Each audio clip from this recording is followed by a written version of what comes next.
नमस्कार, आप देख रहे आर्य न्यूज। मैं हूं रविशेखर। बुलेटिन में रुक करते हैं खबरों की तरफ। अलीगढ़ में प्रधानमंत्री के आगमन को लेकर अलीगढ़ के आईजी शलभ माथुर के द्वारा जगह जगह अधिकारियों की तैनाती की गई है, जिसमें सुरक्षा व्यवस्था को अचूक बनाया जा सके।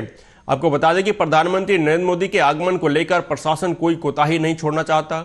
वहीं दूसरी ओर अलीगढ़ के चुनाव में राजनीतिक सियासी दांवपेच जमीनी स्तर पर उतारने के लिए देश के प्रधानमंत्री भारतीय जनता पार्टी के सांसद सतीश गौतम के लिए जनता से वोट की अपील करेंगे।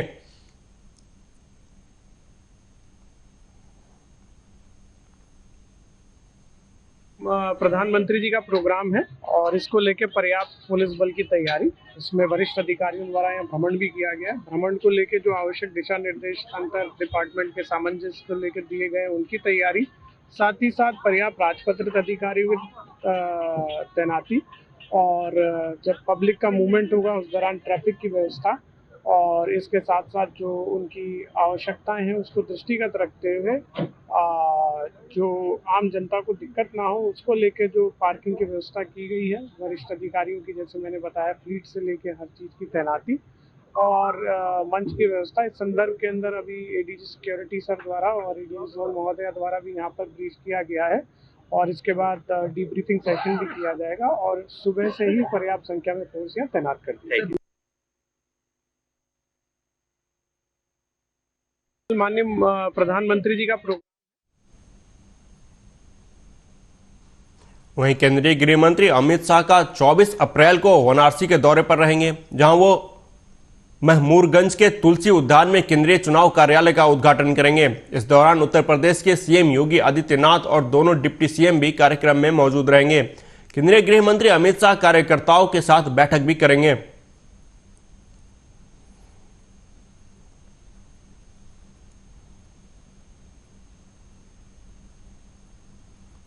नीतीश कुमार के द्वारा लालू यादव पर ज्यादा बच्चे पैदा करने वाले बयान पर खुलकर बोलते हुए तेजस्वी यादव ने कहा कि नीतीश कुमार अभिभावक हैं, उनका सम्मान करते हैं और करते रहेंगे, पर माता पिता का अपमान किसी को बर्दाश्त नहीं होगा। उन्होंने कहा कि राजनीति में विचारधारा अलग हो सकती है, पर जुबान से कुछ ऐसा नहीं निकलना चाहिए जिससे मन में कटुता पैदा हो। तेजस्वी ने कहा कि निजी जीवन में किसी के ऊपर किसी भी प्रकार की टीका टिप्पणी उचित नहीं है। बिहार की जनता देख रही है कि किस तरह से पिछड़ा समाज के होने के कारण उनके परिवार को टारगेट किया जा रहा है।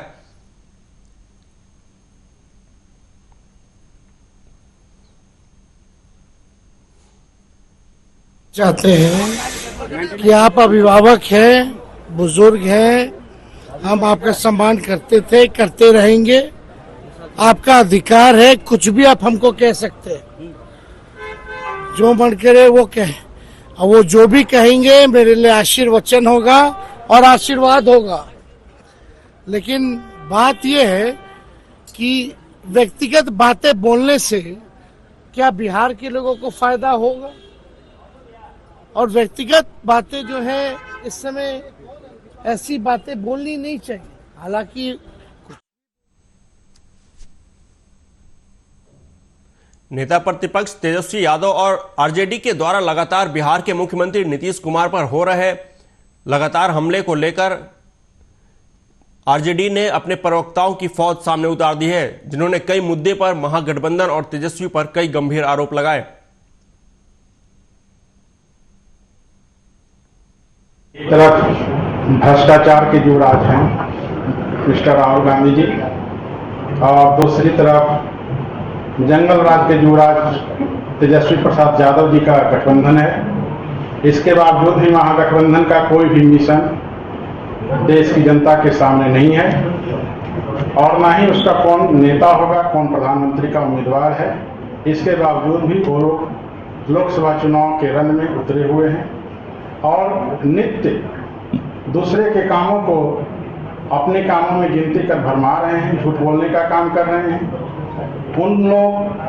उनके शासनकाल में जो उपलब्धि रही है वो लोगों को बीच में नहीं बता रहे हैं।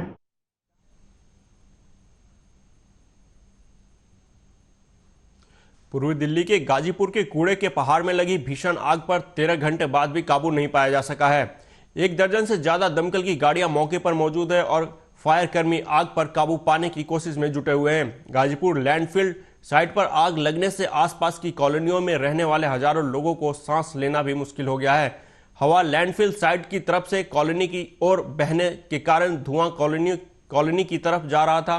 इस वजह से कॉलोनी में रहने वाले लोगों को काफी दिक्कतों का सामना करना पड़ रहा है। हालांकि दिल्ली फायर ब्रिगेड और एमसीडी की टीमें देर शाम तक आग बुझाने में जुटी रही, लेकिन आग पर काबू नहीं पाया जा सका। फिलहाल आग बुझाने का प्रयास किया जा रहा है। बताया जा रहा है कि आग लैंडफिल में पैदा हुई गैस के कारण लगी थी।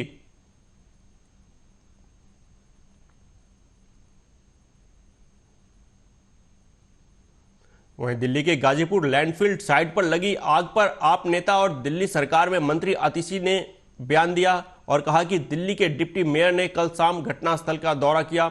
दिल्ली के मेयर सैली ओबराय आज घटनास्थल पर गए हैं और हम इस मामले में जांच करेंगे कि यह आग कैसे और क्यों लगी।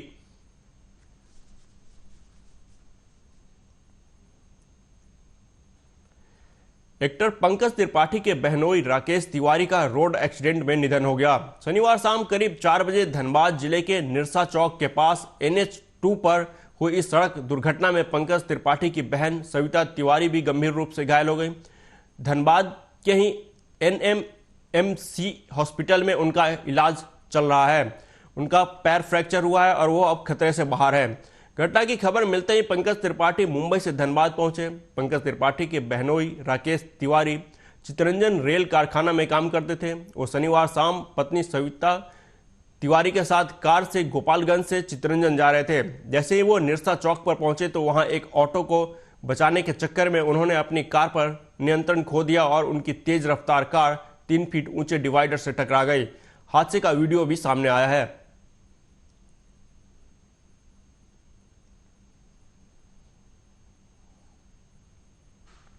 लोकसभा चुनाव में जीत को लेकर सभी राजनीतिक दलों में जोर आजमाइश तेज हो गई है और एक दूसरे पर राजनीतिक हमले भी तेज हो गए हैं। पहले चरण के मतदान के बाद चुनाव प्रचार और भी तेज होता दिखाई दे रहा है। राजनीतिक दलों के दिग्गज नेता पार्टी के प्रत्याशियों के समर्थन में ताबड़तोड़ चुनावी प्रचार करते दिखाई दे रहे हैं। जहां एक और पीएम मोदी फिर से एनडीए की सरकार बनाने की बात करते नजर आ रहे हैं, वहीं दूसरी ओर राहुल गांधी, अखिलेश यादव, संजय सिंह, तेजस्वी यादव सहित विपक्ष के दिग्गज नेता इस बार इंडिया गठबंधन की सरकार बनने का दावा करते दिखाई दे रहे हैं। इसी के चलते इंडिया गठबंधन के सभी घटक दल बीजेपी पर जमकर प्रहार करते दिखाई दे रहे हैं और गठबंधन के प्रत्याशियों की जीत का दावा कर रहे हैं। कानपुर देहात में इंडिया गठबंधन के 3 प्रमुख घटक दल कांग्रेस, समाजवादी पार्टी और आम आदमी पार्टी की संयुक्त प्रेस वार्ता का आयोजन किया गया, जिसमें इंडिया गठबंधन के प्रत्याशियों की प्रचंड जीत का दावा किया गया।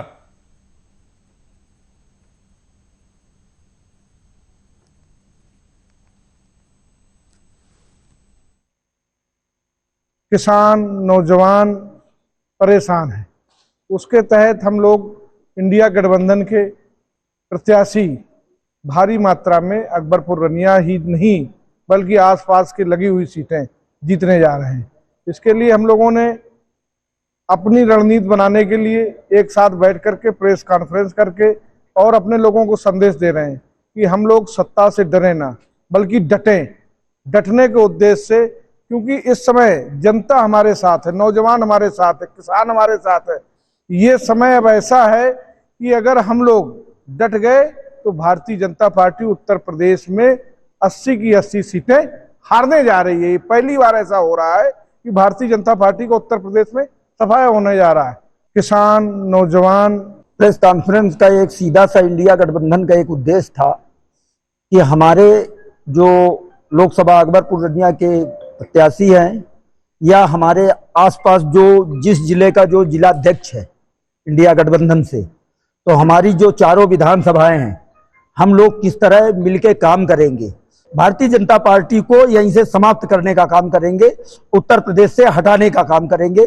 माननीय अखिलेश यादव जी, माननीय कांग्रेस के पूर्व राष्ट्रीय अध्यक्ष राहुल गांधी जी के जो इन लोगों के आपसी इंडिया गठबंधन में जो मंत्रणा हुई है उसको सफल करके देने का काम हम तीनों जिलाध्यक्ष। उसके पीछे उद्देश्य सिर्फ ये है कि हम 3 लोग कानपुर देहात के इंडिया अलायंस के अध्यक्ष हैं, अरुण कुमार, बबलू राजा, हमारे पालजी देवनारायण जी और मैं। केवल उद्देश्य ये है कि 2024 में हमारे जो 4 प्रत्याशी हैं कानपुर देहात के, ये कैसे जीते। तो जो वोट का परसेंटेज है वो बीजेपी का वोट रुक करते हैं अगली खबर का। आगरा पुलिस कमिश्नरी के सिटी जोन ने थाना हरि पर्वत क्षेत्र के ट्रांसपोर्ट नगर में एक ऐसे गैंग का खुलासा किया है जो बड़ी सफाई के साथ मोटरसाइकिल और स्कूटी चोरी किया करता था। हरि पर्वत पुलिस ने गिरोह के 3 बदमाशों को गिरफ्तार कर उनके कब्जे से चोरी की बाइक और स्कूटी बरामद की है। पुलिस उपायुक्त सूरज राय ने मीडिया को बताया कि लोकसभा चुनाव के मद्देनजर आगरा में पुलिस अलर्ट मोड पर है। इसी को लेकर पुलिस को जानकारी मिली थी कि थाना हरि पर्वत क्षेत्र के ट्रांसपोर्ट नगर में कुछ बदमाश चोरी के वाहनों को काटने के लिए आने वाले हैं, जिसके बाद मुखबिरों की सूचना पर थाना हरि पर्वत पुलिस ने जाल बिछाकर ऐसे 3 साथियों को दबोच लिया। पुलिस ने बदमाशों से 8 बाइक, 12 बाइक के स्पेयर पार्ट्स, बाइक की टंकी, साइलेंसर और अन्य स्पेयर पार्ट्स बरामद किए हैं। थाना हरि पर्वत पुलिस और एसओजी सर्विलांस नगर जोन की संयुक्त टीमों ने एक वाहन चोरी गैंग का अनावरण किया है और ये गैंग जो है इसमें मुख्य रूप से 3 सक्रिय सदस्य थे। जो पहला सदस्य है ब्रिजमोहन, ये जगह देखकर रेकी करके और बाइक्स के तालों को तोड़ के और वाहन चोरी किया करता था। ये दूसरे अपने कमल नाम के एक मिस्त्री को ये बाइक सप्लाई करता था, जो कि इनके पार्ट्स को अलग करके काट के उनको तीसरा व्यक्ति जो है कबाड़ी, उसको जितेंद्र, उसको बेच दिया करता था। इनको वीडियो के आधार पर हमारी टीम ने चिन्हित किया और मैनुअल और इलेक्ट्रॉनिक सर्विलांस के जरिए इन तीनों अभियुक्त की गिरफ्तारी हुई। अभी तक जो उधर मुरादाबाद के आवास विकास की टंकी से पानी न मिलने को लेकर सेक्टर 7 के लोगों ने टंकी पर रहने वाले कर्मचारियों पर लापरवाही के आरोप लगाए हैं। लोगों का आरोप है कि कर्मचारी शराब पीकर नशे में रहते हैं और शिकायत करने पर गाली गलौज करते हैं और ऊपर शिकायत करने की बात करते हैं, जिसको लेकर कई बार मुख्यमंत्री पोर्टल पर शिकायत भी की गई, लेकिन विभागीय कर्मचारियों ने शिकायत को रफा दफा कर दिया और कोई भी संज्ञान नहीं लिया गया। लोगों का कहना है कि क्षेत्र के लोग पानी को लेकर लगातार परेशान रहते हैं, लेकिन इसकी सूद लेने वाला कोई नहीं है।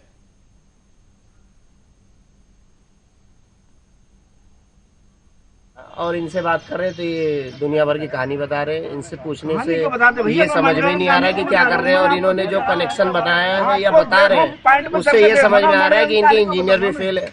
इन्होंने ना बाईपास सिस्टम दिया ना कुछ दिया। ये कह रहे हैं अब इंजीनियर को समझाइए आप लोग। अब हम इंजीनियर को समझाएंगे, आवास विकास के इंजीनियर पता नहीं क्या कर रहे हैं या उनके अधिकारी क्या कर रहे हैं।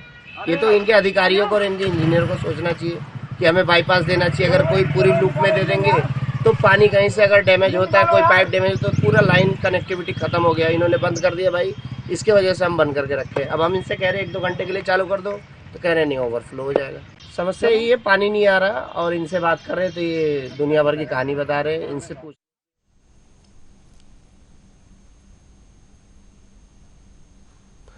उधर सहारनपुर में मुजफ्फराबाद ब्लॉक के गांव मुजाहिदपुर शेखपुर के प्रधान मोहम्मद आजम के साथ मारपीट करने वाले टोल कर्मियों के विरुद्ध गंभीर धाराओं में मुकदमा दर्ज किया गया है। आपको बता दें कि गुंडागर्दी का वीडियो सोशल मीडिया पर वायरल होने के बाद हरकत में आई पुलिस ने धरपकड़ तेज कर दी। वहीं जानकारी साझा करते हुए एसपी देहात सागर जैन ने बताया कि गुंडागर्दी करने वाले टोल कर्मियों के विरुद्ध कड़ी कार्रवाई शुरू कर दी गई है। जल्द ही सभी आरोपी सलाखों के पीछे होंगे।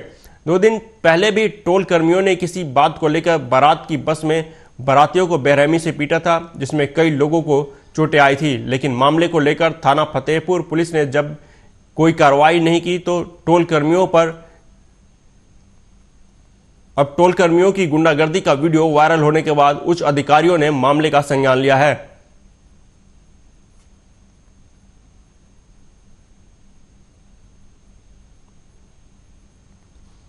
मध्य प्रदेश के खरगोन में बोलेरो और कार में आमने सामने भिड़ंत हो गई। हादसे में 48 वर्षीय आमीन और एक 65 वर्षीय महिला ताज की मौत हो गई, जबकि 8 लोग घायल हो गए। वहीं गंभीर रूप से घायल 2 लोगों को इंदौर रेफर कर दिया गया है। बोलेरो में सवार पूरा परिवार शादी समारोह में शामिल होने के बाद इंदौर से खरगोन लौट रहा था, तभी बिस्टान नाके पर यह दुर्घटना हो गई। की तो मृत्यु हो गई है, जिनका पीएम होके डेड बॉडी परिजनों को सुपुर्द की गई है। और इसमें 9 लोग तो नामजद हैं और 2 अज्ञात हैं। ये 11 लोग घायल हैं, जिसमें से 6 लोग रेफर किए गए हैं। कहाँ से सभी आ रहे थे, कहाँ जा ये इंदौर से आ रहे थे और घर जा रहे थे संजय नगर घर को। ये मौत किनकी ये मौत हुई है आमीन पिता शब्बीर खान, ये उम्र है 45 वर्ष। और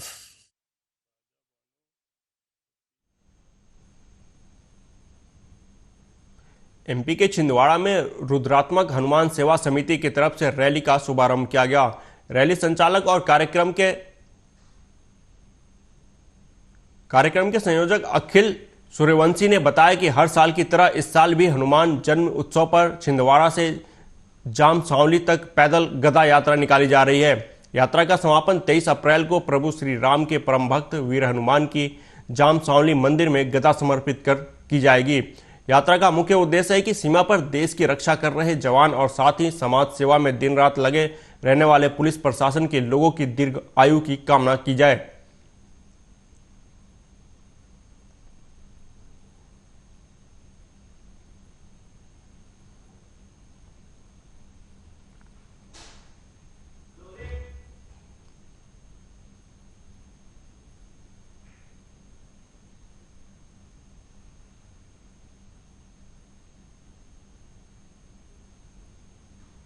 फिलहाल इस बुलेटिन में इतना ही। देश दुनिया की बाकी खबरों के लिए देखते रहिए आर्या न्यूज। नमस्कार।